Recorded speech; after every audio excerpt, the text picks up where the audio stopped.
আমি মাহফিলে আছি তো নাকি, না কবরস্থানে? এটা ভুলে যায় না যে আপনারা মাহফিলে আছেন। মুহররম মাস আসলে দুটি কুচক্রী মহলকে দেখি আমরা, খুব বেশি পড়াশোনা করে, লেখালেখি করে। এক দলের চেষ্টা প্রচেষ্টা থাকে এজিদকে কিভাবে ইতিহাসের কাঠগড়া থেকে বাঁচানো যায়। ঠিকটাও তুমি আর ঠিক মতো বললা না। এ মৌলবীদের পড়াশোনা কিভাবে এজিদকে বাঁচানো যায়। এজিদকে রাদিয়াল্লাহু আনহু বলা যাবে কিনা? এজিদ নির্দেশ ছিল, ভুলটা ইমাম হোসেনি করছেন। হ্যাঁ, সবাই এজিদকে কাফের বলে নাই, আমি বলি আমার পক্ষে 27 জন মুজতাহিদের মত আছে, কিন্তু ইমাম আজম সহ সমস্ত দুনিয়ার ইমাম একমত, এজিদ হচ্ছে আফসাকুন নাস মিন তাহতি আদিমিস সামা, আল্লাহর আকাশের নিচে সবচেয়ে নিকৃষ্ট ফাসেক। তাহলে এজিদের পক্ষ আহলুস সুন্নাহ ওয়াল জামাত বা কোনো ভালো মানুষ নিতে পারে না, ওটা নিতে পারে কুখ্যাত খারিজি ফেরকার বাতিল সম্প্রদায়। ঠিক কিনা? ঠিক তার বিপরীতে আছে আরেকটা ফেরকা, এরা রাফিজি। এরা কি? একটা খারিজি, একটা রাফিজি। রাফিজিরা আবার এই সুযোগে এজিদের বিরোধিতা করতে যাইয়া হযরত মুআবিয়া রাদিয়াল্লাহু তাআলা আনহু সহ রাসূলুল্লাহর জলিলুল কদর সাহাবীদের গালিগালাজ করে। এরাও পথভ্রষ্ট এবং গোমরাহ। আমরা আহলুস সুন্নাহ ওয়াল জামাত খারিজিদেরকেও লাল কার্ড দেখাবো, রাফিজিদেরকেও লাল কার্ড দেখাবো। আমরা এজিদকে নিন্দা করি, ঘৃণা করি, সবাই ফাসেক বলে, অনেকে কাফের বলে। দ্বিতীয়টাই আমার ব্যক্তিগত মত, শুধু আমার মত না, হানাফি মাযহাবের শ্রেষ্ঠ মুফাসসির মাহমুদ আলুসি রাহমাতুল্লাহ রুহুল মাআনিতে তার বক্তব্য উল্লেখ করেছেন 3 পৃষ্ঠা আলোচনার পরে, ওয়া আকুলু ইন্নাল খাবিসা লাম ইউসাদ্দিক বিরিসালাতিন নবী সাল্লাল্লাহু আলাইহি সাল্লাম। মাহমুদ আলুসি রাহমাতুল্লাহর মত, রুহুল মাআনি 25তম খণ্ডে 309 পৃষ্ঠায় পাবেন। তিনি বলেন, আমি আলুসির ব্যক্তিগত মত যে ভণ্ড এজিদ আল্লাহ নবীর রেসালতকে বিশ্বাস করত না। তা আল্লাহ নবীর রেসালতকে যে এজিদ বিশ্বাস করত না, ওই এজিদকে কি মুসলমান বলার সুযোগ আছে?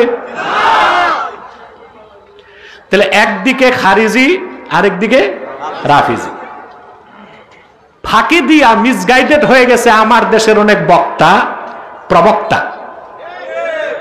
এরা হয়ে গেছে কি মিসগাইডেড, কোন দিক যাবে খেই হারায় ফেলছে। আবার দেখা যায় মুহররম মাস আসলে বক্তা সুললিত কণ্ঠে কারবালার ইতিহাস বলতেছে, জনগণ কানতে কানতে বেহুশ, মুনাজাতের পর চোখ ভরা পানি আর হাতে বিরিয়ানির পোটলা নিয়ে বাড়ি যায়। কিন্তু আমার দুঃখ এক জায়গায়, বক্তা একবারও 3 ঘন্টার আলোচনায় বলে না আসলেই ইমাম হোসেন কেন শহীদ হলেন, আর শ্রোতাও জানতে চায় না। বক্তাও বলে না কেন শহীদ হয়েছে, শুধু ঘটনা বলে, আর শ্রোতাও জানতে চায় না হুজুর শাহাদতের ঘটনা ঘটলো কেন। তাহলে আমরা প্রত্যেকেই ইমামে হোসেন রাদিয়াল্লাহু তাআলা আনহুর শাহাদাতের মহান কীর্তির যে শিক্ষা, ওখান থেকে বঞ্চিত। সেই কথাগুলোকে কোরআন সুন্নাহর আলোকে ব্যাখ্যা দেবার জন্য আজকে আমি সূরাতুল বাকারা থেকে 30 নম্বর আয়াত তেলাওয়াত করেছি। খুব সংক্ষেপে এই আয়াতকে কেন্দ্র করে নির্ভরযোগ্য মুফাসসির ও মুহাদ্দিসগণের দৃষ্টিকোণ থেকে কিছু কথা আমি আপনাদের সামনে তুলে ধরার চেষ্টা করব ইনশাআল্লাহ, যদি আল্লাহ আমাকেও আপনাদেরকে তৌফিক দান করেন। শয়তান তো অসওয়াসা দিতে পারবে না, কথা বলে না। আল্লাহর হাবিবের হাদিস ইমাম হাইসামি মাজমাউজ জাওয়ায়েদে রওয়ায়াত করেছেন, রাসূলুল্লাহ সাল্লাল্লাহু আলাইহি ওয়াসাল্লাম বলেছেন, আমার উম্মতের কেউ যদি দোয়া করে বাকিরা যদি আমিন আমিন বলে, আল্লাহ ওই দোয়া ফেরত দেন না, সাথে সাথে কবুল করে না। তা আমরা তো একটু পরে মুনাজাত করব, কথা বলে না, এককভাবে না সম্মিলিতভাবে। আশা করা যায় আল্লাহ তাআলা আমাদের জিন্দেগীর গুনাহগুলো মাফ করে দিবেন। শয়তান যেন ওয়াসওয়াসা দিতে না পারে, সেজন্য আমরা কি নেক নিয়ত করে শয়তানের নাপাক গালে একটা চপেটাঘাত করতে পারি? কথা বলেন। এই পাশে কিছু কথা বলছে মানুষ, এদেরকে বসান, নয় বিদায় করেন। আমরা নিয়ত করছি কিছুক্ষণ পরে আজকের মুনাজাত করে গুনাহ মাফ করে নিষ্পাপ বেহেশতি আল্লাহওয়ালা হয়ে বাড়ি যেতে চাই। কারা কারা হাত তুলে খোলা আকাশের নিচে আমার আল্লাহকে দেখা?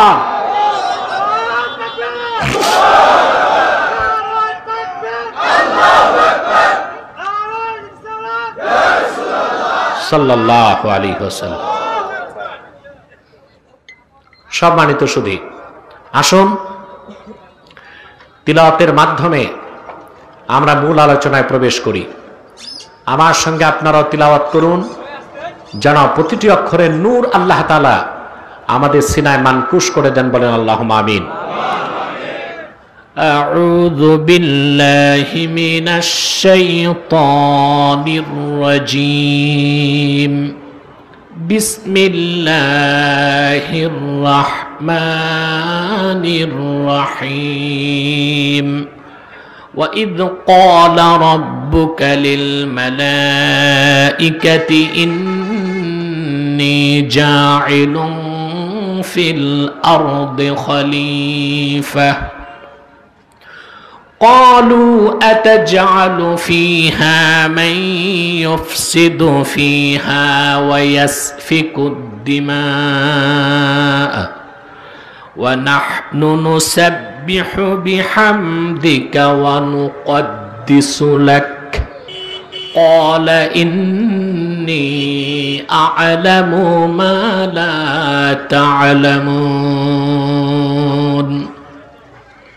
আল্লাহ পাক বলেন, মুহাম্মদ সাল্লাল্লাহু আলাইহি সাল্লাম, আপনি স্মরণ করুন আপনার রব আল্লাহ যখন ফেরেশতাদের উদ্দেশ্যে বললেন, ইন্নী জাইলুন ফিল আরদে খলিফা, ভূপৃষ্ঠে আমি একজন খলিফা, আমার প্রতিনিধি নিযুক্ত করতে চাই। সুবহানাল্লাহ। আল্লাহ কাদের উদ্দেশ্যে বললেন? ফেরেশতাদের উদ্দেশ্যে। খলিফা শব্দের অর্থ স্থলাভিষিক্ত কিংবা প্রতিনিধি। আমাদের দেশের মানুষ দর্জিরে কয় খলিফা, দর্জিরে বলে না, খলিফা উঁচু মাকাম। আবার আরেকটা ভুল উচ্চারণ আপনারা করেন, ওই যে বিয়ে পড়ায় তারে বলে কাজী। সে কি কাজী? চিনেন নাই? এই যে মাথায় ছাতা, বগলে খাতা, দৌড়ায়, কি এটা? ঘটক বা ম্যারেজ রেজিস্টার, এর নাম দিছে কাজী। আর দর্জির নাম দিছে খলিফা। না, ইসলামী রাষ্ট্রের চিফ এক্সিকিউটিভ, প্রধান নির্বাহীর নাম হচ্ছে খলিফা। আর ইসলামী রাষ্ট্রের শরিয়া আদালতের বিচারপতির নাম হচ্ছে কাজী। কুখ্যাত ইংরেজ সম্প্রদায় মুসলমানদের এই মহান দুই শব্দকে অপপ্রয়োগ করার জন্য ভুল শিক্ষা চালু করছে। ইংরেজরা কারা? দুনিয়ার সব মানুষ যদি মিলেও বলে ইংরেজরা সভ্য জাতি, আমি বলবো most uncivilised nation in the world. পৃথিবীর সবচেয়ে অসভ্য জাতি হচ্ছে ইংরেজ জাতি। ঠিক না? 200 বছর শাসন করছে উপমহাদেশ। হিন্দুদের সম্পদ চুরি করে নাই, শাসন তো করতো মুসলিমরা। মুঘলদের কাছ থেকে ক্ষমতা নিয়েছে, সিরাজউদ্দৌলার কাছ থেকে ক্ষমতা নিয়েছে। 200 বছরে ইংরেজরা যে টাকা চুরি করেছে, সম্পদ মুসলমানদের উপমহাদেশ থেকে, আপনার তাজমহলের কোহিনূর, ওটা এখনো ব্রিটিশ রাজা মাথায় লাগায়। ওটা ওদের না, সম্পদ কাদের? চুরি করা কাদেরটা? ওরা যে সম্পদ চুরি করছে 200 বছর উপমহাদেশ থেকে, তার বর্তমান বাজার মূল্য $23 ট্রিলিয়ন। কত? পশ্চিমারা আমাদের কাছে ঋণী। উপমহাদেশে ব্রিটিশ খেদাও আন্দোলন যখন হয়, শুধু 14,000 আলেমকে ফাঁসি দিছে। কত? এটা কি সভ্য জাতির কাজ? তারপর পৃথিবীতে যত অশান্তিগুলো দেখেন, এগুলো তৈরি করছে ওরা। এখন মধ্যপ্রাচ্যে ফিলিস্তিন আর ইসরায়েলের যে কনফ্লিক্ট, এটা ওরাই তৈরি করছে। 1917 সালে ব্রিটিশ পররাষ্ট্রমন্ত্রী মিস্টার ব্যালফোর সেই চুক্তির মাধ্যমে এই পশ্চিমা কুখ্যাত ইহুদিগুলোর নিয়ে ফিলিস্তিনে বসাইছে। আর এমন এক বিস্ফোরা তৈরি করে দিছে যা আজকে 75 বছর যাবৎ আরবি মুসলমান শুধু রক্তই দিয়ে যাচ্ছে। এর জন্য ইহুদিরাও দায়ী, আমেরিকাও দায়ী, ব্রিটিশরা সবচেয়ে বেশি দায়ী।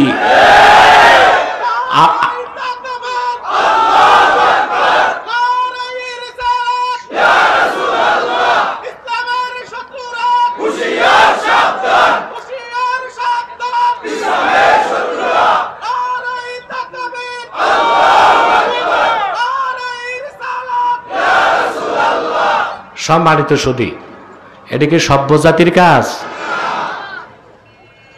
আমাদের দেশে কিছু বক্তাও আছে মূর্খ, একবার দুইবার বিলাত ঘুরে আসলে ওয়াজে বসে বিলেতিদের প্রশংসা করে। ওরা খুব সভ্য, খুব ভদ্র। এটাও তো পশ্চিমাদের দালালি। চোর জাতি, অসভ্য জাতি, এটা আবার সভ্য হইল কখন? খোলস বদলাইছে। ঠিকটাও তুমি আর ঠিক মতো করতে পারলা না। এই ইংরেজরা শিখাইছে খেলাফতের বিরুদ্ধে মিথ্যা কনসেপ্ট সৃষ্টি করার জন্য। তারা শিখাইছে আমাদেরকে দর্জির নাম খলিফা, আর ওই যে মাথায় ছাতা বগলে খাতা, এর নাম নাউজুবিল্লাহ। কোন আমরা এগুলো সংশোধন করব, পারবো না ইনশাল্লাহ। আপনারে কেউ চাবুক দিয়া পিটাইলো দর্জিরে খলিফা বলবেন না, বলবেন আমাদের দেশে খলিফা নাই, খেলাফত কায়েম হলেই তো খলিফা পাবো। বলেন ইনশাল্লাহ। আল্লাহ পাক বলেন, মুহাম্মদ সাল্লাল্লাহু আলাইহি ওয়াসাল্লাম আপনি স্মরণ করুন যখন আপনার রব ফেরেশতাদের উদ্দেশ্যে বললেন আমি খলিফা নিযুক্ত করতে চাই। ও খলিফার নাম কি? আদম আলাইহিস সালাম। সুবহানাল্লাহ। ইমাম সুয়ুতি তাফসীর করেছেন, আমি খলিফা বানাতে চাই কেন? ইয়াখলুফুনি ফি আহকামি ফিহা, এই ভূপৃষ্ঠে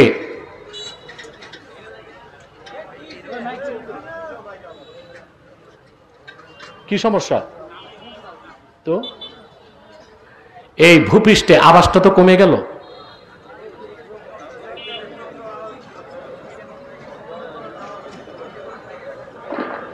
এই ভূপৃষ্ঠে যে কিনা আমার বিধানকে বাস্তবায়ন করবে, সুবহানাল্লাহ, তাকে বলা হয় কি? ইমামে বাগাবী মালিমুত তানজিলের প্রথম খণ্ডে ইমাম বাগাবী এমন একজন মুফাসসির, তাফসীর মালিমুত তানজিল তিনি লিখেছেন 900 বছর আগে। কত? 516 হিজরিতে ওনার ইন্তেকাল। এত প্রাচীন তাফসীর। সেখানেও তিনি লিখেছেন, অনেকগুলো মত দেওয়ার পর লিখেছেন, ওয়াসসাহিহু আন্নাহু খলিফাতুল্লাহ লিইকামাতি আহকামিহি ওয়া লিতানফিজি কযায়া। আল্লাহ যে খলিফার কথা বললেন কোরআন কারীমে, ওই খলিফা হচ্ছেন আদম, যিনি আল্লাহর খলিফা, জমিনে আল্লাহর বিধান কায়েম করবেন, আল্লাহর সিদ্ধান্ত প্রতিষ্ঠা করবেন। সেজন্যই আল্লাহ আদমকে তৈরি করেছেন। আর সে কথাটি তিনি আদম তৈরির আগে ফেরেশতা কুলের উদ্দেশ্যে বলেছেন। আমার কথা বুঝতেছেন? ফেরেশতারা বিনয়ের সাথে আল্লাহর কাছে একটু আপত্তি তুলল। আল্লাহকে তো বাধা দেওয়ার ক্ষমতা নাই, আছে? ওরা বলল আতাজআলু ফিহা মান ইউফসিদু ফিহা ওয়া ইয়াসফিকুদ দিমা। আল্লাহ তাআলা, তুমি কি পৃথিবীতে এমন কোন সৃষ্টি বানাতে চাও, এমন কাউকে আবার খলিফা বানাতে চাও যার উত্তরসূরিরা পৃথিবীতে ফাসাদ করবে, দাঙ্গা হাঙ্গামা করবে, সন্ত্রাস করবে, সহিংসতা করবে, রক্তপাত ঘটাবে? তার কি দরকার? ওয়া নাহনু নুসাব্বিহু বিহামদিকা ওয়া নুকদ্দিসু লাক। আমরা ফেরেশতারাই তো সর্বদা তোমার তাসবিহ পাঠ করছি এবং করব, তোমার পবিত্রতা ঘোষণা করছি এবং করেই যাব। কি সমস্যাটা কি বলো তো বাবা? সাউন্ডটা স্টেবল না, বাড়তেছে কমতেছে আওয়াজ। এটা কি আমি বসার আগেও ডিস্টার্ব ছিল? তাহলে বোঝা যায় দাল মে কুছ কালা হ্যায়। মাইকম্যান, মাইক ঠিক করো, নইলে যুবকরা একবার খেপলে তোমার তো পালাইতে হবে। অবশ্য তা আমি করতে দিব না, কিন্তু তোমাদের একটু শায়েস্তাও করা উচিত। ওয়াজ মাহফিলে এসেই তোমরা এইসব রং আর ঢং করো। আস্তে আস্তে ঠিক করো, ধৈর্যের সাথে। সম্মানিত সুধী, কথা খেয়াল করতেছেন তো? আসলেই বলেন তো, আল্লাহ সুবহানাহু ওয়া তাআলার জিকির করার জন্য, তাসবিহের জন্য ফেরেশতারই কি যথেষ্ট ছিল না? ফেরেশতা কত কত বিলিয়ন, কত ট্রিলিয়ন, তা গণার তো ব্যবস্থাও নাই। প্রতি মুহূর্তে ফেরেশতা তৈরি হয়। সুবহানাল্লাহ। আব্দুল্লাহ বিন আব্বাস রাদিয়াল্লাহু তাআলা আনহুমা তিনি বর্ণনা করেন, হযরত জিবরিল আল্লাহ রাব্বুল আলামিনের তাসবিহ পাঠ করেন সারা দিন সারা রাত যতবার। ইয়াখলুকুল্লাহু বিকুল্লি তাসবিহাতিন মালাকান ইয়াস্তাগফিরু লিল মুমিনিন। হযরত জিবরিলের প্রত্যেকটি তাসবিহ থেকে আল্লাহ রাব্বুল আলামিন এক একজন নতুন ফেরেশতা বানান। সৃষ্টির পরে সেই ফেরেশতার কোনো কাজ নাই, একটাই কাজ, শুধুমাত্র উম্মতে মুহাম্মাদীর জন্য আল্লাহর কাছে গুনাহ মাফের দোয়া করে। চিন্তা করছেন রাসূলুল্লাহর খাতিরে আমরা কিরকম উম্মত হইলাম? উম্মাতুম মারহুমাতুম মাগফুরা, রহমত প্রাপ্ত উম্মত, ক্ষমা প্রাপ্ত উম্মত। আমরা করব গুনাহ, আর আমাদের গুনাহ মাফের জন্য আল্লাহ ফেরেশতা বানাবেন। সুবহানাল্লাহ বলেন। বিষয়টা এইরকম না? কথা বলে না? রাসূলুল্লাহর উম্মত হয়ে কতটা গর্বিত আমরা। সুবহানাল্লাহি বিহামদি। হযরত জিবরিলের প্রত্যেকটা তাসবিহ থেকে নতুন ফেরেশতা আল্লাহ বানান। অতএব আল্লাহর তাসবিহ পড়ার জন্য, জিকির করার জন্য মানুষের তো দরকার, ফেরেশতার তো ছিলই, তা মানুষ বানানোর দরকারটা কি ছিল? খেলাফত প্রতিষ্ঠা মানুষের দ্বারা হবে, সেজন্য আল্লাহ আদমকে তৈরি করছেন। এটা আল্লাহর লক্ষ্য এবং উদ্দেশ্য ছিল, ঠিক কিনা? আল্লাহ তাআলা ফেরেশতাদেরকে চুপ করায় দিলেন। ইন্নী আ'লামু মা লা তা'লামুন, আমি যা জানি তোমরা তা জানো না, চুপ থাকো। এখন ফেরেশতারা চুপ হয়ে গেছে, কিন্তু সমালোচনা শুরু করছে। ফেরেশতা কার বিরুদ্ধে? আদমের বিরুদ্ধে। কি আশ্চর্য বিষয়! মানুষ এতটা অসহায় যে সৃষ্টিতে আসার আগেই সমালোচনার পাত্র হয়েছে, ঠিক কিনা? আদম আলাইহিস সালাম অস্তিত্বে আসার আগে সমালোচনার পাত্র হয়েছে, আর আমরা কিনা আদম সন্তানরা সমালোচনার ভয়তে হক কথা বলি না। অথচ আমাদের আদি পিতা হযরত আদম, তার এক্সিস্টেন্স, তার অস্তিত্ব আসার আগেই তিনি সমালোচনার পাত্র হয়েছেন। তাহলে প্রকৃত আদম সন্তান সুপুরুষ, যে কাপুরুষ না, ইমানদার, সে নিন্দুকের নিন্দা, হিংসুকের হিংসা, সমালোচনাকারীর সমালোচনা পরোয়া করবে না। যা হক, যা সত্য সেটাই বলবে, সেটাই প্রতিষ্ঠা করবে। ঠিক কিনা বলে? আমরা কিন্তু সমালোচনার ভয় পাই। দেশে হাজার হাজার পীর আছে, বক্তার তো অভাব নাই, আর স্কলার এখন ঘরে ঘরে। জানি না স্কলার না স্ক্রু ড্রাইভার, কিন্তু বাংলাদেশে কোরআন সুন্নাহর আলোকে সত্য কথা বলার মতো সাহসী স্পোকম্যান, আলোচকের বড্ড অভাব আছে। আছে কি না? ভয় কি? সমালোচনা।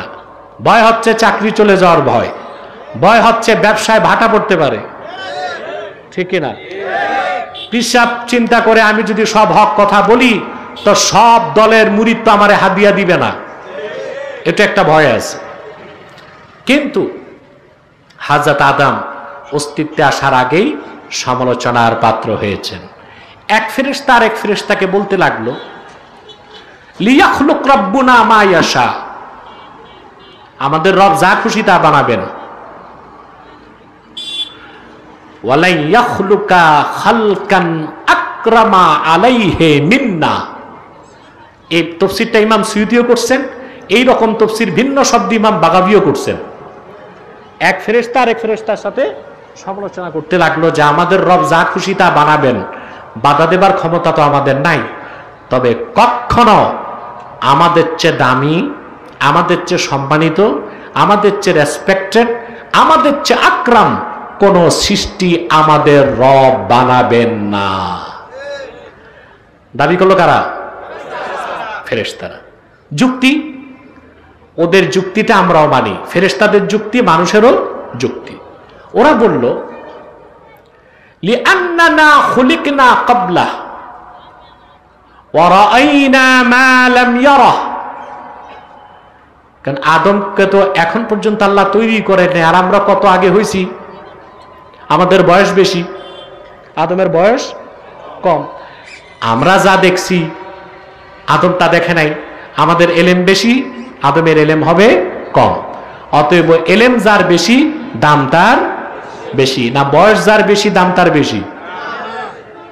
এলেম যার বেশি দাম তার। যুক্তিটা ঠিক আছে কিনা? কথা বলেন।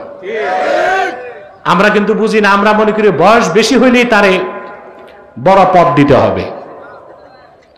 বয়স বেশি হলে যদি ভাই দাম বাড়ে, তো কচ্ছপ বাঁচে 250 বছর, আর রয়্যাল বেঙ্গল টাইগার 70 বছর। দাম বেশি কোনটার? টাইগারের। টাইগার মরে গেল, তার চামড়ার দাম হয় কয়েক লাখ টাকা। তাহলে বয়স বেশি হলে দাম বেশি হয় না, এলেম বেশি হলে দাম বেশি হয়। এটা কেন বললাম? সমাজে দেখবেন দায়িত্বের ক্ষেত্রে বুড়া মানুষ, ডেট এক্সপায়ার, দাঁত পড়ে গেছে, মেরুদণ্ড বাঁকা, লাঠি ছাড়া হাঁটতে পারে না, এইরকম লোকরে দেয় নেতৃত্বের আসন। না, এই আসনগুলো নিবে যুবকরা। তাই বলে মুরব্বী আর বৃদ্ধদের বাদ দেওয়া যাবে না। তারা মুনাজাত করে চোখের পানি দিয়া যুবকদের কাজকে আল্লাহর কাছে কবুল করাবে। ঠিক কিনা? কিন্তু নীতি হচ্ছে যার এলেম বেশি তার দাম। সুবহানাল্লাহ। এই যুক্তি কাদের ছিল? ফেরেশতাদের। এই যুক্তি আমরাও মানি। আল্লাহ তাআলা আদমকে তৈরি করলেন। আল্লাহ রাব্বুল আলামিন হযরত আদমকে মিন আদিমিল আরদ, মাটির উপরের অংশ থেকে আদমের দেহটা বানালেন।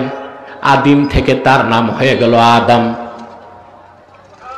আল্লাহ তাআলা সব তৈরি করেছেন কোন বলে? তিনি বলেছেন হও, তা হয়ে গেছে। কিন্তু বুখারী শরীফ সাক্ষ্য দেয় হযরত আদমের দেহটা আল্লাহ নিজের হাতে তৈরি করেছেন। বুখারী শরীফে একটা হাদিস এসছে শাফাআতের ব্যাপারে। কাল হাসর ময়দানে আল্লাহর হাবিব মুহাম্মদ সাল্লাল্লাহু আলাইহি ওয়াসাল্লাম শাফাআত শুরু করার আগে মানব জাতি বিভিন্ন নবীর কাছে দৌড়াবে, জানেন না? প্রথমে যাবে আদমের কাছে, যে বলবেন আনতা আবুন নাস, ওয়া খালাকাকাল্লাহু বিয়াদিহি ইশফা লানা ইলা রাব্বিক। আদম, তুমি তো মানব জাতির পিতা। ওয়া খালাকাকাল্লাহু বিয়াদিহি, আল্লাহ নিজের হাতে তোমারে তৈরি করছেন। সুবহানাল্লাহ বলবেন না? আমাদের জন্য সুপারিশ করো। কেউ সুপারিশ করতে পারবে না। সুপারিশ করবেন সেই দিন আল্লাহর আরশে আজিমে মাকামে মাহমুদে দাঁড়িয়ে সকল নবী রাসূলগণের মাথার তাজ আমাদের পেয়ারা নবী নূর নবী মুহাম্মদ সাল্লাল্লাহু আলাইহি ওয়াসাল্লাম। সেটা ভিন্ন আলোচনা, কিন্তু আমি প্রমাণ দিলাম আদমের দেহটা আল্লাহ নিজের হাতে তৈরি করছেন। এখন হাতের আবার ব্যাখ্যা আছে। এখানেও আবার দুই বাতিল ফেরকা বের হইছে, একটা মুআত্তিলা, একটা মুজাসসিমা। মুআত্তিলা যারা, মুআত্তিলা এরা বলে না আল্লাহর হাত আছে, এটা বলা যাবে না। অথচ আল্লাহর হাত হচ্ছে আল্লাহর সিফাত, এটা অস্বীকার করা কুফরি। এটা একটা বাতিল ফেরকা। সুফি দরবেশদের মধ্যে এই আকীদাটা বেশি। আরেক দল হচ্ছে মুজাসসিমা, তারা বলে ও লামাযাবি যারা, যে আল্লাহর হাতটা আমাদের মতোই 5 আঙ্গুল বিশিষ্ট। একটা শিরক, আরেকটা কুফর। আমাদের আকীদা হচ্ছে ফালাহু ইয়াদুন লাইসা কাআইদিনা ফালাহু ইয়াদুন কামা ইয়ালিকু বিশানিহি। আল্লাহর হাত আছে বিশ্বাস করি, কি রকম তা জানি না। ইয়াদুল্লাহি মা'লুম ওয়াল কাইফিয়া মাজহুল। আল্লাহর হাত আছে বিশ্বাস করতে হবে, তবে আমাদের মতো হাত বলা যাবে না। এটা বলা শিরক। হাত নাই এটা বলা কুফর। কি রকম হাত? কামা ইয়ালিকু বিশানিহি, আল্লাহর যে রকম হাত থাকা দরকার ওই রকম হাত আছে। মৌলবী কিছু থাকি এক কামে, শুধু বিভ্রান্তি সৃষ্টি করার জন্য। তাহলে ভাইয়েরা, আদম আলাইহিস সালামকে আল্লাহ নিজের হাত দিয়ে তৈরি করেছেন, সেজন্য আদম এত সুন্দর, আর আদমের সন্তান মানুষ এত সুন্দর। সুবহানাল্লাহ বলবেন? আদম সুন্দর, মানুষগুলো সুন্দর। আদমকে আল্লাহ সব দিলেন, নাক, কান, চোখ, দৈহিক শ্রেষ্ঠ তৈরি করলেন অত্যন্ত নিখুঁত ভাবে। সুবহানাল্লাহ। তারপর আল্লাহ পাক বলেন وعلم آدم الأسماء كلها ثم عرضهم على الملائكة فقال أنبئوني بأسماء هؤلاء إن كنتم صادقين سبحان الله। আল্লাহ আদমকে সব কিছুর নাম শিক্ষা দিলেন। ইমাম বাগাবী লেখেন, কিলা ইসমু মা কানা ওয়া মা ইয়াকুনু ইলা ইয়াউমিল কিয়ামাহ। জগৎ সৃষ্টি থেকে কিয়ামত তক যা কিছু দুনিয়ায় এসেছে, আসবে, সব কিছুর নাম আল্লাহ আদমকে শিক্ষা দিয়েছেন। দেখেন, আপনারা কাতর হয়ে গেছেন বেশি রাতে। কে কে ঘুমাচ্ছেন হাত তুলে দেখান।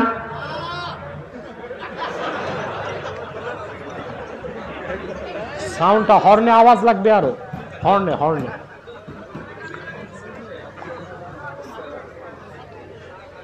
আমার মনে হয় কোরআন শরীফের তাফসীর বুঝতেছেন।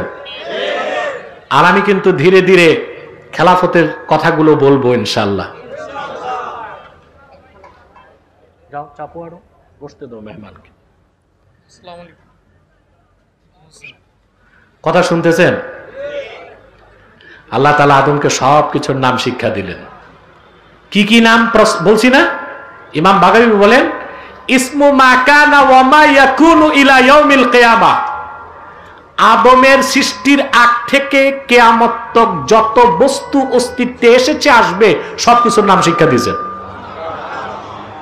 তা আদম আলাইহিস সালাম প্লেনের নামও বলছেন, কথা বলে না। হেলিকপ্টারের নাম, গাড়ির নাম, মাইকের নাম, কিভাবে? এগুলোর তো অস্তিত্ব ছিল না, বলছে কেমন? প্রশ্ন আসে না? দেখেন, আপনার একজন ইতালির, মূলত সে ছিল স্প্যানিশ, লিওনার্দো দা ভিঞ্চি, তার নাম শুনছেন না? তার একটা চিত্রকর্ম আছে মোনালিসা, জানেন তো এগুলো? ইতিহাস বলে 500 বছর আগে, আজ থেকে 500 বছর আগে লিওনার্দো দা ভিঞ্চি তার বইতে হেলিকপ্টারের ছবি এঁকে গেছে। তার মৃত্যুর 500 বছর পর পৃথিবীতে তা অস্তিত্বে আসছে। এটা কিভাবে সম্ভব? বিজ্ঞানের কাছে কেন, ওর বাবার কাছে ওটার জবাব নাই। এই জবাব খুঁজে পাবেন শাহ ওলিউল্লাহ মুহাদ্দিস দেহলভীর হুজ্জাতুল্লাহিল বালেগা পড়লে। সুবহানাল্লাহ।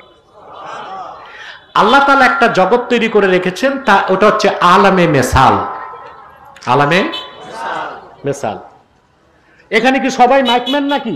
তো বাকিদের সরাও না।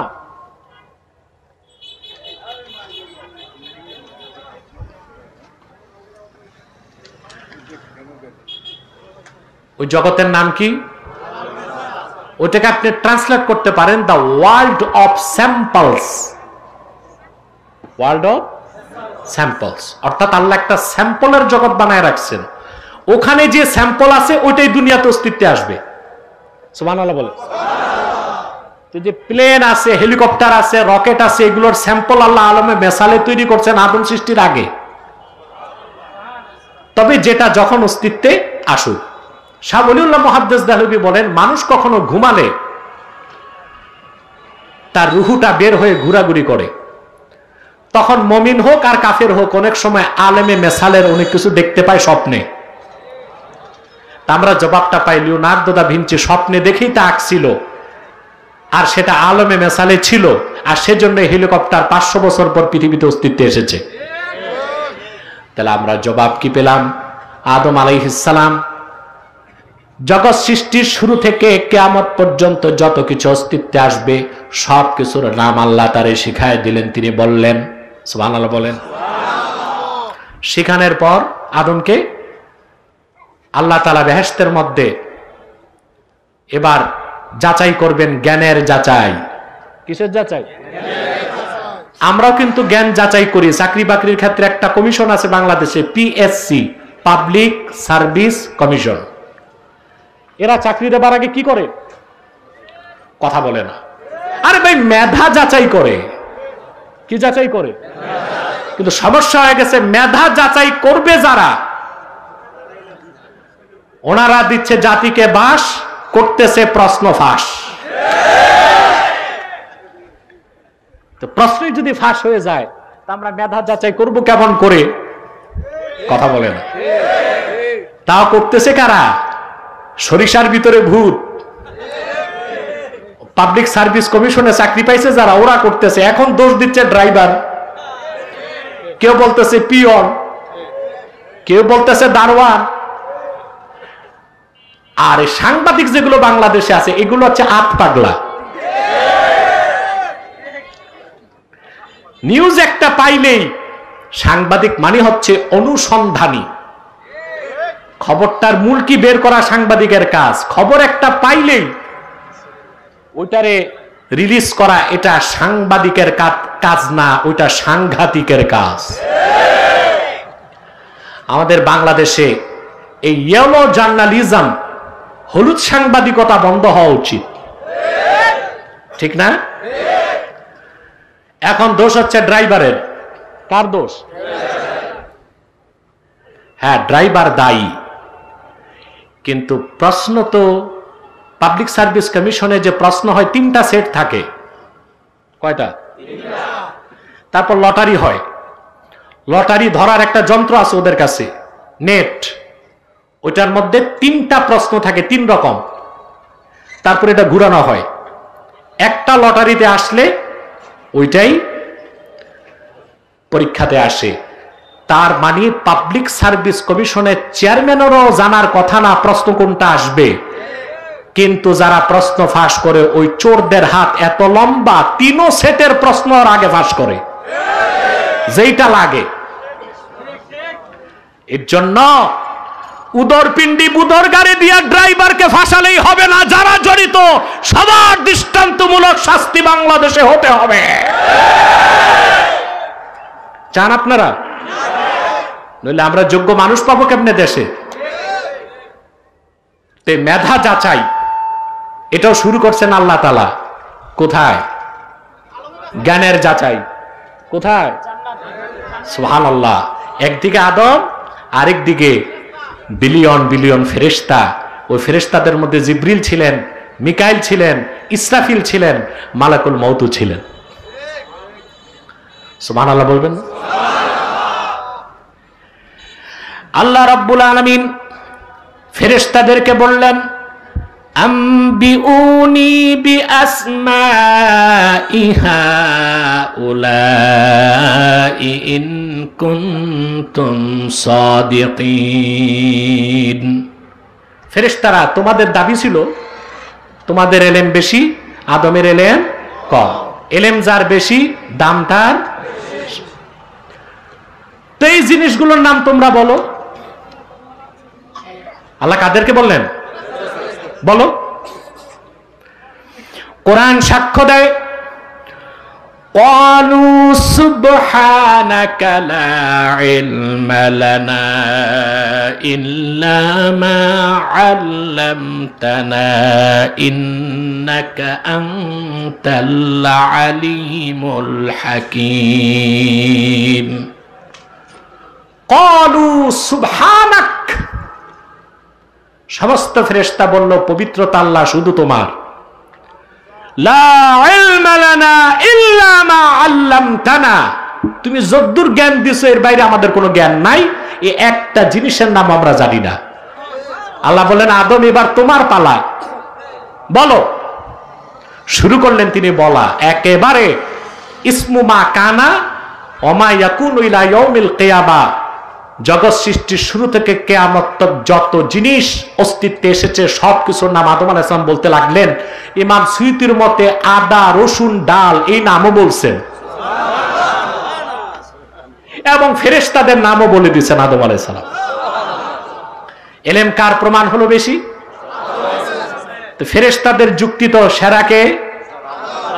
এখন যিনি সম্মানিত তাকে সম্মান করা ওয়াজিব। আল্লাহ পাক তাৎক্ষণিক নির্দেশ করলেন, وَإِذْ قُلْنَا لِلْمَلَائِكَةِ اسْجُدُوا لِآدَمَ فَسَجَدُوا إِلَّا إِبْلِيسَ। আল্লাহ পাক বলেন, আমি ফেরেশতাদেরকে বললাম এবার তোমরা যেহেতু মেনে নিছো আদম সেরা, তার জ্ঞান বেশি, সাজদা করো। আল্লাহ বলেন সবাই সাজদা করলো, শুধু করলো না ইবলিস। এখানে একটা উত্তর দিতে হয় আমাকে। আমাদের দেশে কিছু ভাই আছেন আলেম, তারা বলেন যে নূরের চেয়ে মাটির দাম বেশি। নাউজুবিল্লাহ বলবেন না? নূরের চেয়ে মাটির দাম বেশি, এটা তো বিনা দলিলেই বলা যায়। এইরকম লোক পাগল ছাড়া কিচ্ছু না। এবং পাবনা তো তাদের ভর্তি নেওয়া হবে না। নূরের চেয়ে মাটির দাম কেমনে বেশি হয়? এটা কি সম্ভব? এখন এই আয়াতের অপব্যাখ্যা করে যে ফেরেশতারা নূরের তৈরি, আদম ছিল মাটির তৈরি, তো নূরের ফেরেশতারা মাটির তৈরি আদমকে সেজদা করছে, তাতে বোঝা যায় নূরের চেয়ে মাটির দাম বেশি। আহা, জ্ঞানের কি দৈন্যতা, পড়াশোনার কি দোষ। মাটি দিয়া বানাবার কারণেই যদি আদমের দাম ফেরেশতার চেয়ে বেশি হয়, তো গরু, গাধা, ভেড়া এগুলো কি দিয়া বানানো হয়েছে? তো তারা কি বলবে যে ফেরেশতার চেয়ে এগুলোর দামও বেশি? কথা বলে না। এ হচ্ছে পড়াশোনার বড্ড অভাব। মূলত মাটি দিয়া বানানোর কারণে আদমের দাম বাড়ে নাই, বরং খতিব কাস্তালানি রহমতুল্লাহর মতে আদমের কপালে ছিল নূরে মুহাম্মাদি। আদম ছিল কেবলা, আদম মাসজুদ ছিল না, আদম ছিল কেবলা। ফেরেশতাদেরকে আল্লাহ তাজিম করতে বলেছেন নূরে মুহাম্মাদিকে। অতএব নূরের ফেরেশতারা বড় নূরকেই সাজদা করছে। নূরের ফেরেশতা মাটি দিয়া বানানোর কারণে আদমকে সাজদা করে নাই। কিংবা এইসব নির্বোধদের জন্য আমরা বলতে পারি আদমের দাম তো মাটি দিয়া বানানোর কারণে বাড়ে নাই, ইলমের কারণে বেড়েছে। ইলম তো নূর, নূরুম মিন আনওয়ারিল মালাকুত। অতএব কোন অবস্থায় নূরের চেয়ে মাটির দাম বেশি হইতে পারে না। এগুলো হচ্ছে মুখ রোচক কিছু বক্তার আজগুবি যুক্তি। এগুলো আপনারা কানে কখনো নিবেন না। সম্মানিত সুধী, এবার ইবলিস শুধু কাফের হয়ে গেল, আদম আলাইহিস সালাম বেহেশতে। এখন বেহেশতে তিনি একাকিত্ব বোধ করছেন। বেহেশত মানে শান্তি আর শান্তি, কিন্তু তিনি বোরিং ফিল করতে লাগলেন যে একদম একা একা তার ভালো লাগে না। মানুষ তো তিনি একা, আর সব তো ফেরেশতা। তা আদম আলাইহিস সালাম ভাবছেন, আল্লাহ তাআলা যদি একজন সঙ্গী দিত আমারে। সুবহানাল্লাহ। হাদিস শরীফ সাক্ষ্য দেয়, জান্নাত হচ্ছে এমন এক নেয়ামতের জায়গা, বান্দার মনে যদি কোনো কামনা বাসনা জাগে তা মুখে দুই ঠোঁটে বলার আগেই আল্লাহ তাআলা তার মনের আশা পূরণ করে দেন। ওই জায়গার নাম কি? জান্নাত। আদম আলাইহিস সালামের মনে জাগছে যদি একজন লাইফ পার্টনার পাইতাম। মুখে বলার দরকার হয় নাই, আল্লাহ তার আশা পূরণ করছেন। সুবহানাল্লাহ। ইবনে কাসির লেখেন, ফাআলকাল্লাহু আলাইহিন নাওম, আদম আলাইহিস সালামকে আল্লাহ ঘুম পাড়ায় দিলেন, কারণ আল্লাহ তাকে অপারেশন করবেন। ডাক্তার এখন অপারেশন করতে অ্যানেস্থেসিয়া করে না? কথা বলেন। আমি মেডিকেল সায়েন্সের ইতিহাস থেকে দেখেছি, আগে অ্যানেস্থেসিয়া ছিল না। পুরোনো কালে ডাক্তার রোগীর অপারেশন কেমনে করতো? মুগুর দিয়া মাথার পিছনে বাড়ি দিত, এতে রোগী আধা ঘন্টা 40 মিনিট বেহুশ থাকতো, ততক্ষণে ডাক্তাররা অস্ত্রোপচার করত। এটা ছিল সনাতন পদ্ধতিতে অস্ত্রোপচারের ব্যবস্থা। ডাক্তাররা এখন আবিষ্কার করছে অ্যানেস্থেসিয়া। এই কনসেপ্টটাও তারা ইসলাম থেকে পেয়েছে, কারণ আল্লাহ তাআলা আদম আলাইহিস সালামকে অচেতন করেছেন কোথায়? যখন তার মনে জাগছে একজন লাইফ পার্টনার দরকার আছে। সুবহানাল্লাহ। আল্লাহ তাকে আনকনসাস করলেন, তারপর তার বাম পাজরের হাড্ডি দিয়া তার জীবন সঙ্গিনী আদি মাতা হযরত হাওয়াকে তৈরি করে দিলেন। আদম আলাইহিস সালাম ধরতে গেছেন, জিবরিল দিছে ধমক, মাহ থামো থামো। বলে কেন? আল্লাহ তো আমার জন্যই বানাইছেন। হযরত জিবরিল বললেন, আদ্দি মুহরাহা ক্বাবলা আন তামাসসাহা, তোমার স্ত্রীকে স্পর্শ করার আগে তার মোহর আদায় করো। মোহর দেওয়া জরুরি না? বিয়েতে সাদাক ওয়াজিব এটা, আর সুন্নত হচ্ছে স্ত্রীকে নগদ দেওয়া। আপনারা কিন্তু নগদ মোহর দেন না।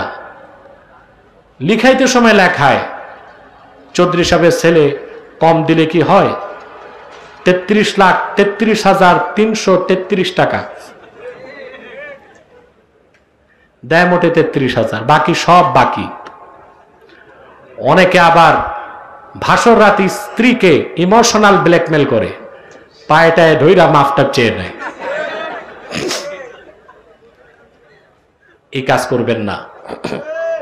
আপনারা বিয়ের পরপরই ভাসর রাতের আগে মোহরটা স্ত্রীর হাতে তুলে দিবেন ইনশাআল্লাহ। যদ্দূর পারবেন তদ্দূর বলবেন, এত বড় বুলি হাকায়া লাভ কি দিবেন না? মনে থাকবে এটা সবার। মোহর না দিয়ে এখন বাংলাদেশে চালু হয়েছে অভিশাপ যৌতুক। কি চালু হয়েছে? এটা ধরার দরকার কি?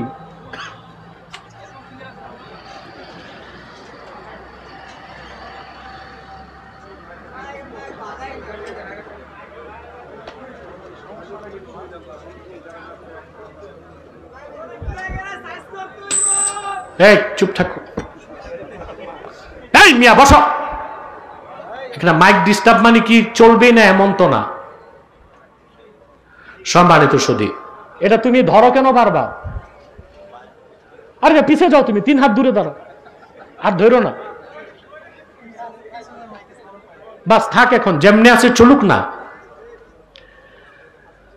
আমার দেশে মোহর না দেই আমরা যৌতুক চালু করছি। যৌতুক হারাম কাজ। ঠিক কিনা? জঘন্যতম হারাম। মেয়েকে জিম্মি করে যেই যুবক শ্বশুর বাড়ির পক্ষ থেকে জোর করে কিছু নিল, সেটাই তো যৌতুক। শরীয়তের দৃষ্টিতে হালাল না হারাম? জায়েজ না না জায়েজ? আমার দৃষ্টিতে যে যৌতুক না ওটা যুবক না, ওটা কাপুরুষ, নপুংসক, ভীতু, দুর্বল, ওটা একরকম ডাকাত। স্ত্রীকে জিম্মি করে যৌতুক নেয়। নিবেন না তো যৌতুক? কারা কারা নিবেন না হাত তুলে দেখা। মাশাআল্লাহ, বুড়া মানুষও সব হাত তুলছে।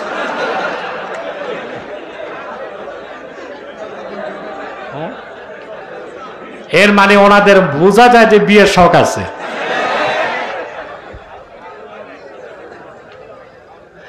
আমাদের দেশে যারা বুড়া মানুষ তারা মনে করে 4 বিয়ে করা সুন্নাত। এটা কোনো কিতাবে নাই। ইসলাম 4 বিয়ের অনুমোদন দিয়েছে, ঠিক না? একাধিক বিয়ের অনুমোদন দিয়েছে, শর্ত আছে, ইনসাফ করতে হবে। ফানকিহু মা তাবা লাকুম মিনান নিসাই মাথনা ওয়া থুলাথা ওয়া রুবা' ওয়া ইন খিফতুম আল্লা তা'দিলু ফাওয়াহিদা। আল্লাহ পাক বলেন, তোমরা তোমাদের পছন্দের মেয়েদেরকে বিয়ে করো যদি পারো 2টা কিংবা 3টা কিংবা 4টা। এটা সুন্নত করা হয় নাই, অনুমোদন দেওয়া হয়েছে। তারপরে আল্লাহ শর্ত দিয়েছেন, যদি মনে করো একাধিক স্ত্রীর মধ্যে ইনসাফ করতে পারবে না তাহলে একটা। বাঙালির তো বডি ফিটনেস নাই, একটা নিয়েই তো চলতে পারে না, তো একাধিক বিয়ে করার দরকারটা কি? বিয়ে একটা, পারলে লাগলে 2টা, পারলে লাগলে 3টা, পারলে লাগলে 4টা। ফরজ হচ্ছে ইনসাফ করতে হবে। একটা তরমুজ কিনছেন, 2 ভাগ করে পাল্লায় মেপে 2 বউকে দিতে হবে। এটা করেন আপনারা? 7 দিনে সপ্তাহ, ঠিক না? যদি 2 স্ত্রী থাকে আপনার, 3.5 দিন একজনের কাছে, 3.5 দিন। এটা করেন আপনারা? নতুন বিয়ে করলে তো বুড়ির কথা মনেই থাকে না। তাহলে আপনাদের জন্য একটাই। যাক, মুরব্বী যারা বিয়ের আশা করছে আল্লাহ ওদের সব পূরণ করুক। কিন্তু যৌতুক নেবেন না, মোহর দিয়ে দিবেন, ঠিক না? হযরত জিবরিল বললেন, কাইফা উয়াদ্দি মোহরাহা ইয়া জিবরিল, কেমন করে জিবরিল আমি মোহর আদায় করব? ইমাম কাসতালানী বর্ণনা করেছেন, হযরত জিবরিল বললেন, সাল্লি আলা মুহাম্মাদিন 3 মাররাত, তুমি আল্লাহর আখির নবী মুহাম্মদ সাল্লাল্লাহু আলাইহি সাল্লামের উপর 3 বার দরুদ শরীফ পাঠায় দাও, আল্লাহ তোমার পক্ষ থেকে মোহর আদায়ের ব্যবস্থা করে দিবেন। হযরত আদম বেহেশতে আল্লাহর আরশে আজিমে নূরে মুহাম্মাদির দিকে তাওয়াজ্জু দিয়ে 3 বার দরুদ শরীফ পড়ছেন, তার মোহর আদায় হয়ে গেল। বলেন সুবহানাল্লাহ। এবার বেহেশতে কয়জন মানুষ?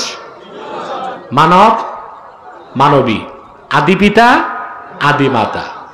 এবার আল্লাহ তাদেরকে বেহেশত দিয়ে দিলেন। সুবহানাল্লাহ। বেহেশতটা চিন্তা করতে পারবেন?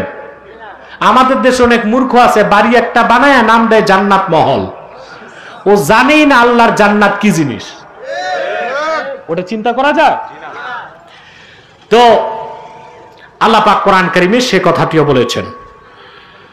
আল্লাহ পাক বলেন, ওয়া কুলনা ইয়া আদামু উসকুন আনতা ওয়া যাওজুকাল জান্নাতা ওয়া কুলা মিনহা রাগাদান হাইথু শি'তুমা ওয়া লা তাকরাবা হাযিহিশ শাজারাতা ফাতাকুনা মিনাজ জালিমিন।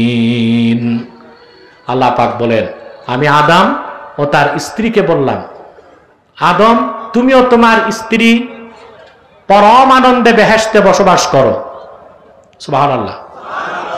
ওয়া কুলা মিনহা রাগাদা, আর বেহেশতে যা খুশি তা মন ভরে খাও। রাগাদা মানে ওয়াসিয়া, বেশি বেশি খাও। সুবহানাল্লাহ। বেশি খাবার জায়গা তো বেহেশত, আর কম খাওয়ার জায়গা? আমরা উল্টা করতেছি, আমরা বেশি খাই দুনিয়ায়, বেশি খাই তবে নিজের বাড়িতে না, পরের বাড়িতে দাওয়াত খেতে গেলে, ঠিক না? দেখা যায় কিছু রাক্ষস প্রকৃতির মানুষ আছে দেশে, বিয়ে খাইতে গেলে 500 টাকা দিয়া কয়েকদিনের খানা একবারে খায়। এইরকম রাক্ষস প্রকৃতির মানুষ যদি বাড়ে সমাজে, মানুষ তো দাওয়াত করতেই ভয় পাবে। আবার বলে কি, দোস্ত জিজ্ঞেস করছে কি খাইছো? আজকে তো শরীরটা ভালো না, বেশি একটা পারি নেই। তো কি কি খাইছো? 8টা রোস্ট, 12টা ব্রোস্ট, 4 প্লেট পোলাও, 6টা দইয়ের বাটি, 1 কেজি গোশত। শরীর খারাপ তো বেশি খাইতে পারে নাই, শরীর ভালো থাকতো মনে আজ তো ড্যাক খাইতো। তাহলে বোঝা যাচ্ছে যে এই অভ্যাসগুলো ভালো না। বেশি খাওয়ার জায়গা কই? আরে জোরে বলেন। কারণ হাদিস শরীফ সাক্ষ্য দেয়, বেহেশতে মানুষ যত খাবে একটা ঢেকুর দিবে সব হজম। জি চিনি আমি।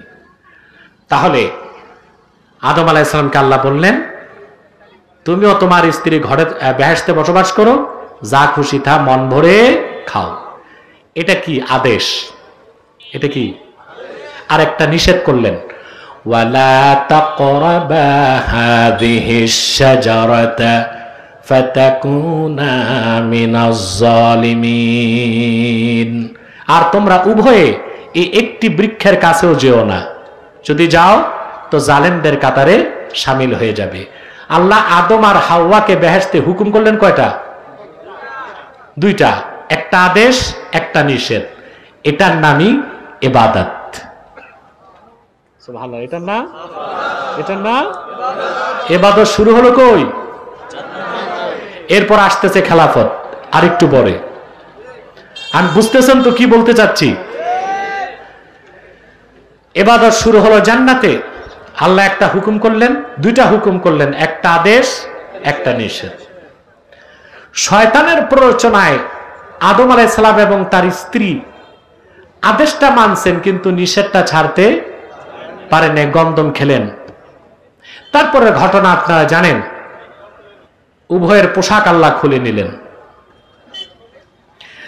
ইমামে রাজি তাফসীর কবির 11তম খণ্ডে লেখেন, হযরত আদম যখন দেখলেন বেহেশতে তার পোশাক খুলে গেছে, লজ্জায় তিনি ফাসাতারা আওরাতাহু বিওয়ারাকিত তিন, বেহেশতে 3 গাছের পাতা দিয়া হযরত আদম তার লজ্জা স্থান ঢেকে ফেললেন।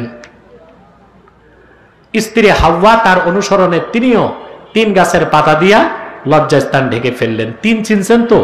ওয়াতিন ওয়াজাইতুন। এটাকে উর্দুতে বলে আঞ্জির, বাংলাতে বলে ডুমুর। তবে আমার দেশে বাদুড়ে খায় এই ডুমুর আর আরবের 3 আসলে এক জিনিস নয়। সুবহানাল্লাহ। আমি আরবে গেলে খুব বেশি এই 3 ফল খাওয়ার চেষ্টা করি। ইমাম রাজি লিখেছেন, নিয়মিত যে ব্যক্তি 3 ফল, 3 চিনছেন তো? ফিগ, ফিগ আঞ্জির বলে 3। এটা বাংলাদেশের ডুমুরের মতো না। এটা যে নিয়মিত খায় তার কখনো ব্রেন স্ট্রোক হবে না, তার ঘামে গন্ধ আসবে না, তার মুখেও গন্ধ আসবে না।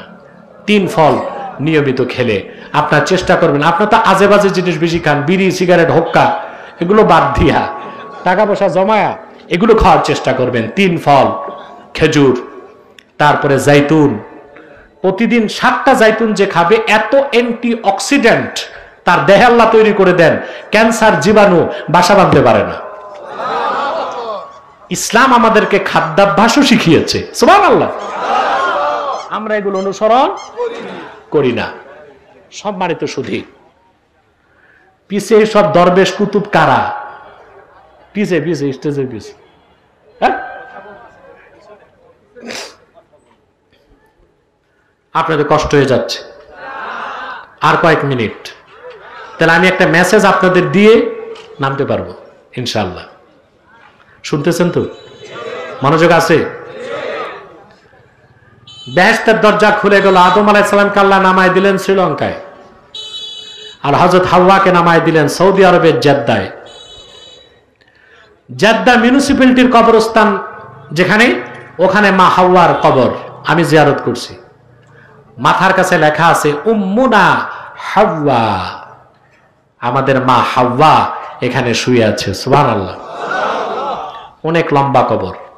তো প্রশ্ন আসে হযরত আদমের কবর কোথায়?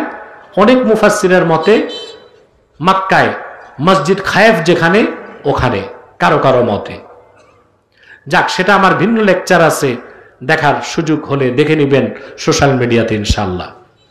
একজন কোথায়? শ্রীলঙ্কা, আরেকজন সৌদি আরবের জেদ্দায়। আল্লাহ হযরত আদমকে দুইটা শাস্তি দিলেন। একটি হচ্ছে আসল বাড়ি থেকে বহিষ্কার করলেন, আর দ্বিতীয়টা হচ্ছে স্বামী এক জায়গায়, স্ত্রী এক জায়গায়। বাংলায় এরে বলে বিরহ যন্ত্রণা। কি যন্ত্রণা? যুবকরা যখন প্রেম প্রীতিতে ছ্যাঁকা খায় তখন বিরহের গান গায়, ঠিক কিনা? এটা অনেক বড় একটা মেন্টাল পানিশমেন্ট, বুঝতে পারছেন? স্বামী এক জায়গায়, স্ত্রী এক জায়গায়, এটা দ্বিতীয় শাস্তি। এটা আল্লাহ বিরহ যন্ত্রণা দেবার জন্য ব্যবস্থা করলেন। দেখেন না, জেলখানায় যারা ডিভিশন পায় ওরা কিন্তু আরামায় সবই পায়, একটাই সমস্যা, বাড়িতে আসতে পারে না। বউ বাচ্চা যখন খুশি তখন নিতে পারে না। জেলখানায় রাখার এটা একটা অন্যতম কারণ, বিরহ যন্ত্রণা দেওয়া। তবে আমার মনে হয় এটা অমানবিক। যারা যাবজ্জীবন কারাদণ্ড হয় তাদের জন্য সংবিধান সংশোধন করে অন্তত যখন মন চায় তাদের বউদেরকে যাওয়ার সুযোগ করে দেওয়া উচিত। আমি জানি না এই কথাটা এখনো বাংলাদেশে কেউ বলছে কিনা, তবে বলা উচিত।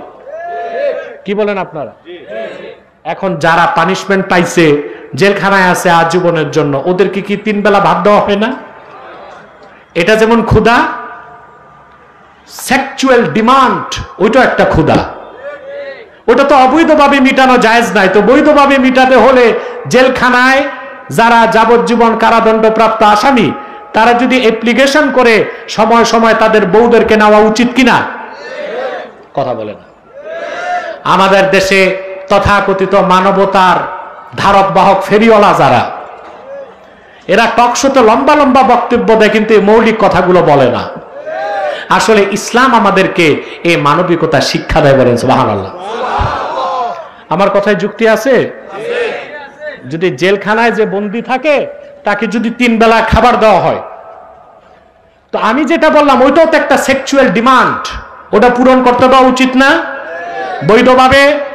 কথা বলে না। তো স্ত্রীদের সুযোগ দেওয়া দরকার কি না?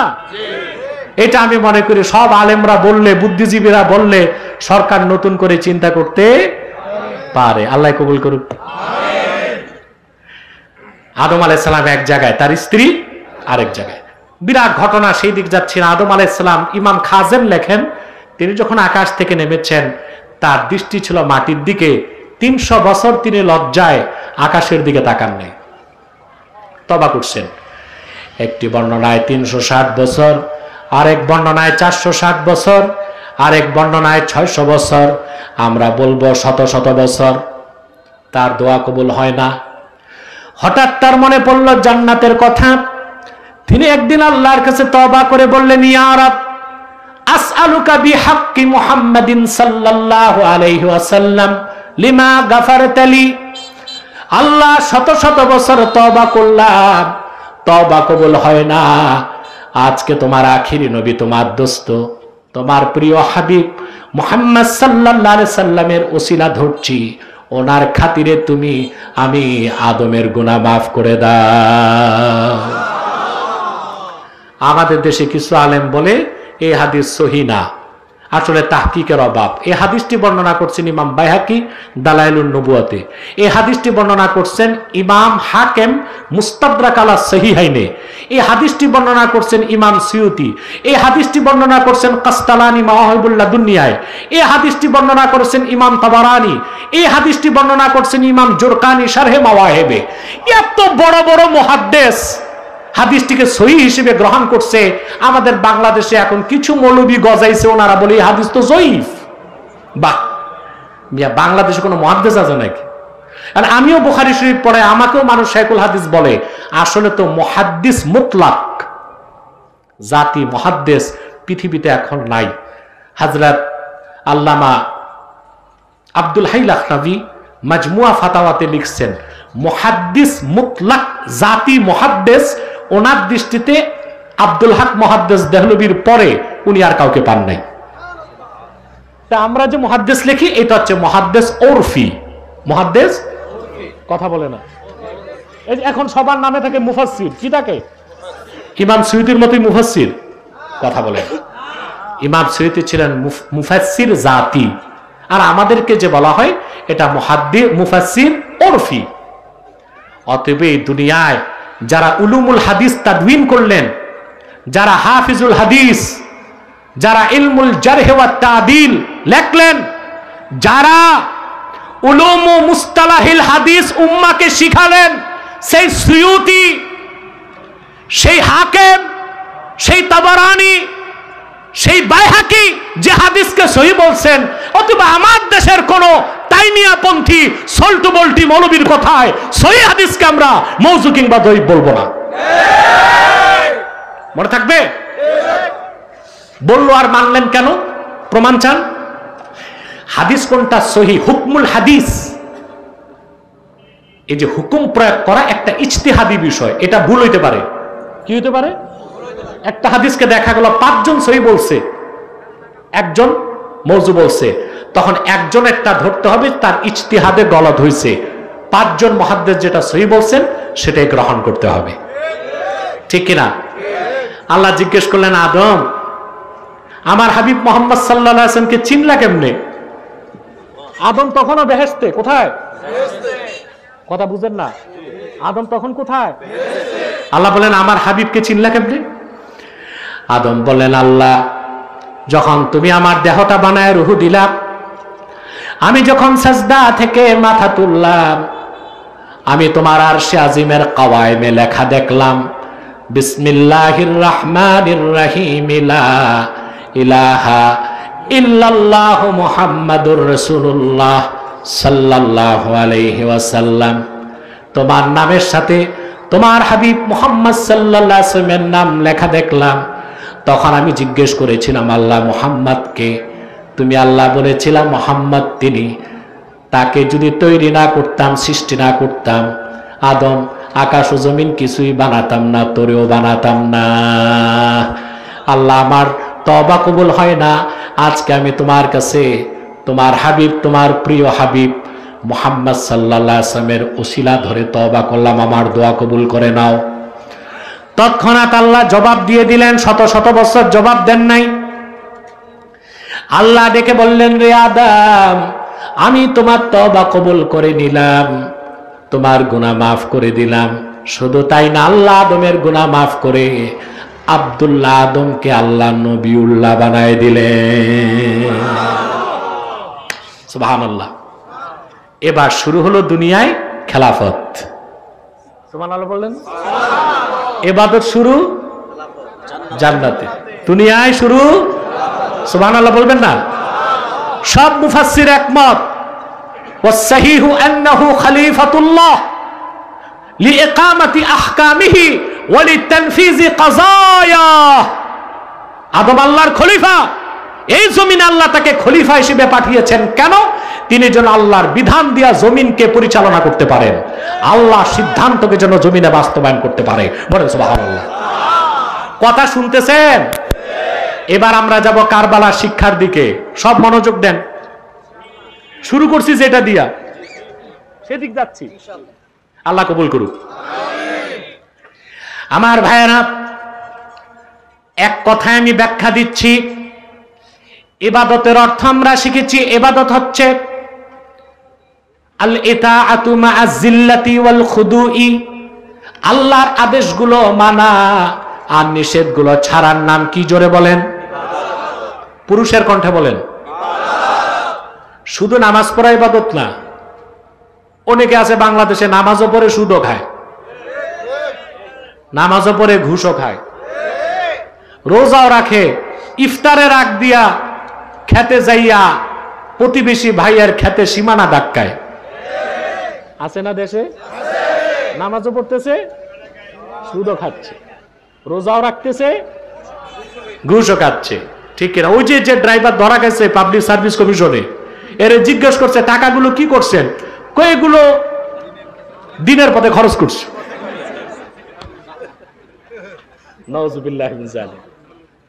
অথচ ইন্নাত তাসাদ্দুকা বিমালিল হারামি কুফরুন, সুদের টাকা, ঘুষের টাকা, হারাম টাকা সওয়াবের নিয়তে দান করে সওয়াবের আশা করা শুধু হারাম না, কুফর। ঠিক কিনা?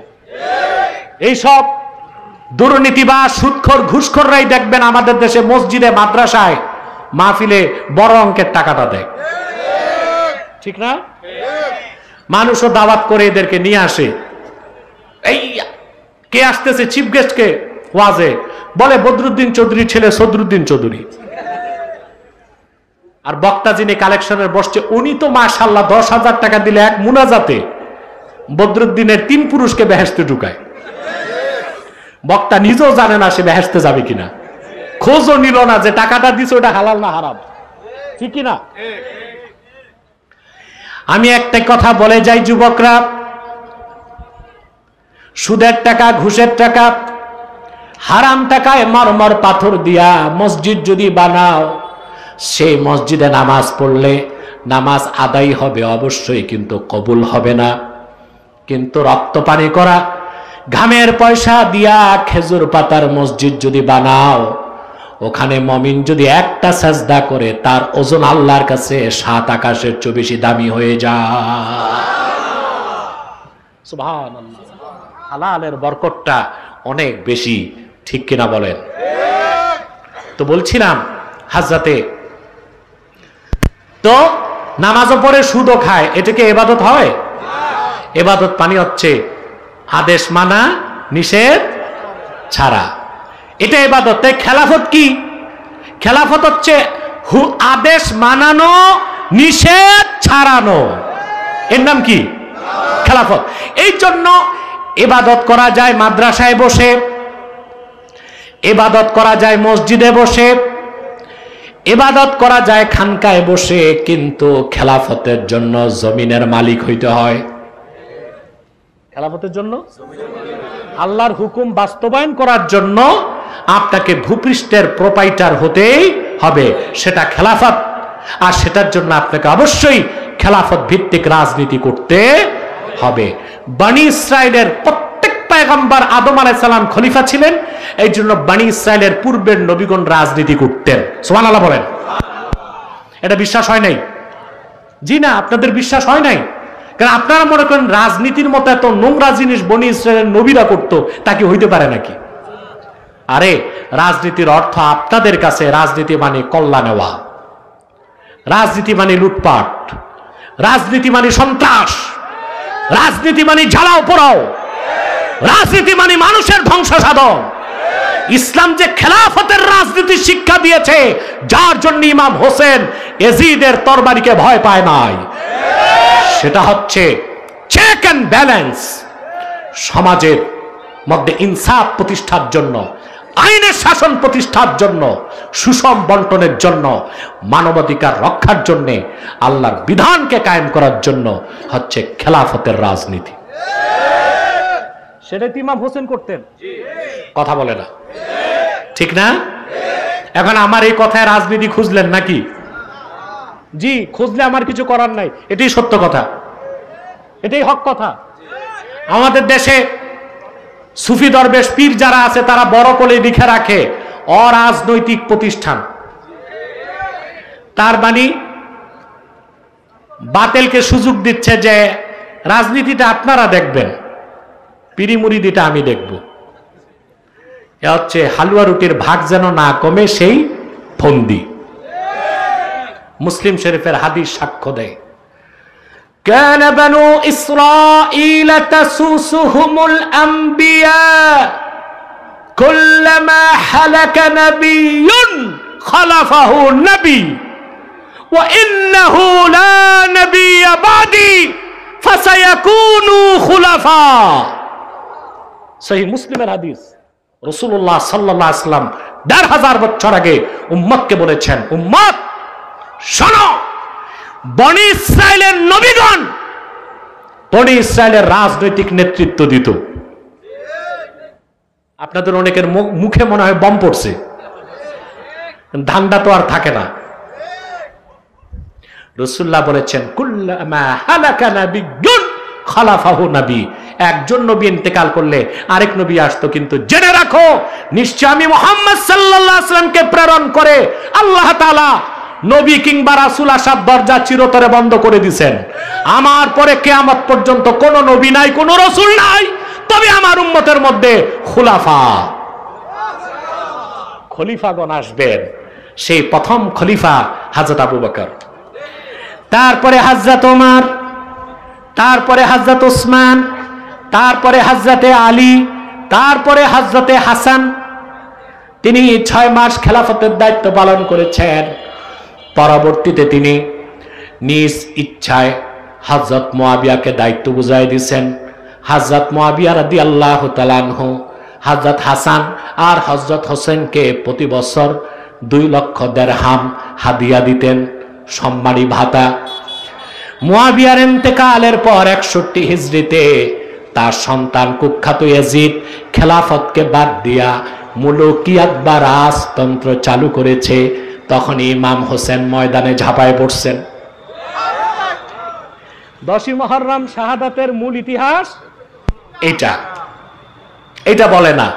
ওই যে একদল মৌলবী ইয়াজিদ রক্ষায় ব্যস্ত, আরেক দল মৌলবী শিয়াদের পয়সা খাইয়া সাহাবায়ে কেরামকে গালিগালাজে ব্যস্ত।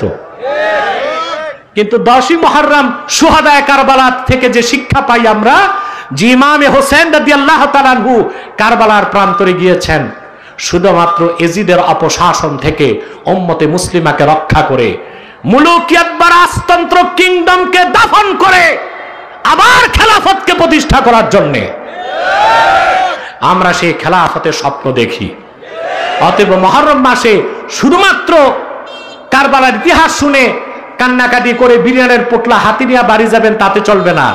ইমাম হোসেন রাদিয়াল্লাহু তাআলা আনহু যেভাবে আল্লাহর হুকুমতকে কায়েম করার জন্য কারবালায় রক্ত দিয়েছেন 1400 বছর আগে, আমরা যারা প্রকৃত সুন্নি হোসাইনি কর্মী, সুবহানাল্লাহ, ইমাম হোসেনের কর্মী দাবি করি, আমাদেরকেও খেলাফত প্রতিষ্ঠা করার কনসেপ্ট গ্রহণ করতে হবে বাংলাদেশে।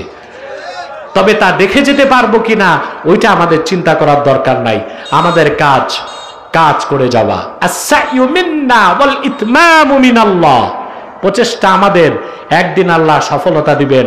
হতে পারে ফসল আমরা ঘরে তুলতে পারবো না, আমাদের পরবর্তী প্রজন্ম তুলতে পারবে।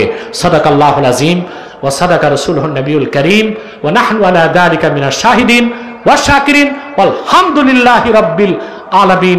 সূরা বাকারা 30 নম্বর আয়াত থেকে যতটুকু তাফসীর আমি আপনাদের সামনে উপস্থাপন করেছি, আল্লাহ যেন আমাদের নাজাতের জন্য এটাকে জারিয়া বানায় দেন। বলেন সুবহানাল্লাহ। মৌলবী সাহেবরা কই যাও মুনাজাত না করে? হ্যাঁ, তোমরা কি আউলিয়া কেরাম যে তোমাদের মুনাজাত লাগে না? একটা লোক দাঁড়াবার চেষ্টা করবেন না। আপনারা পেক্কাদার মধ্যে দাঁড়িয়ে কষ্ট করছেন, বৃষ্টি বাদল হওয়ার পরও, মাহফিলটা অনিশ্চিত হওয়ার পরও আপনারা চলে এসেছেন। আল্লাহ আমাদেরকে কবুল করুক, মঞ্জুর করুক, বলুন আল্লাহুম্মা আমিন। আমি আর আপনাদেরকে কষ্ট দিচ্ছি না। বসে রাহাদুল্লাহ বিদায় লগ্নে আমি একটি কথা আপনাদেরকে বাংলাদেশের সব জায়গায় বলি, আজও আপনাদেরকে বলছি। এখানে আপনারা বিভিন্ন দল ও মতের লোক আছেন না? কথা বলে